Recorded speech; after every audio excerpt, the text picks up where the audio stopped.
এখন তোমার স্মৃতি আমাকে স্বপ্নেও কাঁদায়। যদি বলতে পারতাম, হয়তো ভালোবাসা হতো, বলতে পারলাম না, তাই বন্ধুত্ব হয়ে গেল। অনেক লোক আছে যারা তোমার মঙ্গল কামনা করে, প্রিয়, কিন্তু তোমার এমন একজনের সন্ধান করা উচিত যে তোমার যত্ন নেবে। প্রেম হোক বা জীবন, যখন ব্যথা খুব বেশি হয়, ছেড়ে চলে যেতেই হয়। জীবন নিয়ে কি অভিযোগ করব, কঠিন যাত্রায় এখনো পর্যন্ত নিরাপদে রেখেছে। কিছু সম্পর্ক হয় ভাড়া বাড়ির মতো, যতই সাজাও না কেন নিজের হয় না।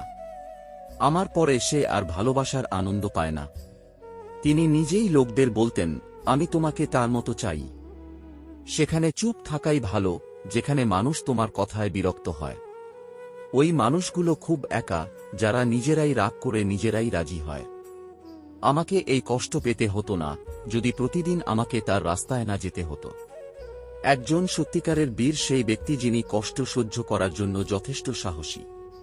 একাকিত্বের আলাদা অনুভূতি আছে, কারো ফিরে আসার আশা নেই, কেউ ছেড়ে যাওয়ার ভয়ও নেই। তাকে পাওয়া, তাকে হারানো, তার জন্য কাঁদছি।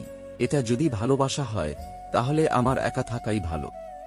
তুমি শহরের নির্জন রাস্তাগুলো দেখো, হয়তো তুমি আমার একাকিত্ব অনুভব করবে।